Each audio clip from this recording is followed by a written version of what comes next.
علیکم ګرانو مینوالو، امید لرم چې تاسو ټول به روغ جوړ وئ او د ژوند په مزو کې به وئ. دوستانو، ډېره افسوسناکه دردناکه واقعه مخې ته راغلې ده. تانو په ثوابۍ کې پلار ظالم خپل زوی ډېر په بېدردۍ سره قتل کړو. دوستانو، پلار ولې دومره غټ ظلم وکړو چې خپل ځوان زوی قتل کړو؟ دوستانو، که چېرې تاسو د مکمل معلومات نه ځان خبرول غواړئ نو دا ویډیو در سره تر اخره وګورئ چې د مکمل معلومات نه خبر شئ چې آیا دا د ظالم دومره ظلم ولې وکړو چې خپل ځوان زوی قتل کړو. دوستانو، چې کله پلار گرفتار شو د هغې نه بعد پولیس ته انټرویو ورکړه. نو دوستانو، په هغې کې هغه پلار څه خبره وکړه د زوی متعلق چې د دې وجې نه ما خپل زوی قتل کړو. دوستانو، دا ویډیو در سره تر اخره وګورئ چې د مکمل معلومات نه خبر شئ چې آیا خپل زوی ولې قتل کړو.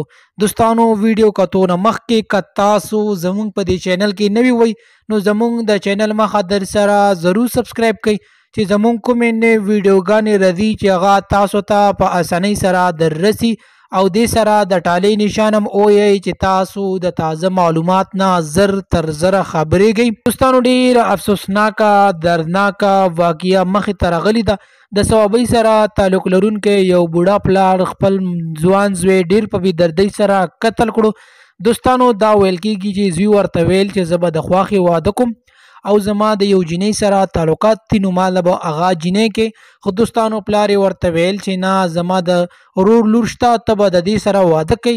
دوستانو، د دې په وجه باندې هغه هلک ورته ویل چې زه بیا کور پرېږدم او دوستانو بیا دا هلک به د هغې جینۍ سره تعلقات ساتل او هغې جینۍ سره به یې خبرې اترې کول چې پلار به د دې نه منې کولو. نو دوستانو، اخري پلار تنګ شو او هغه راپاڅېدل او خپل زوی ډېر په بېدردۍ سره قتل کړو او دوستانو د دنیا نه یې فارغ کو. دوستانو، پلار یې انټرویو کې ویل چې زه یې شرمولم، زمونږ په پښتو معاشرې کې دا شی نشته، نو د دې د وجې خپلې بدنامۍ د وجې ما خپل زوی قتل کړو په خپله باندې. دوستانو، دا د پلار خبرې وي. دوستانو، د دې نه بعد پلار خبرې نشو کول او ډېر زیات جړېدو چې یقینا چې ما غلط کار کړی، خو چونکې موږ د پښتو معاشره دی نو موږ دا شی نشو برداشت کولی. دوستانو، نورو تازه معلوماتو لپاره ویډیو د چینل د سره ضرور سبسکرایب کړئ.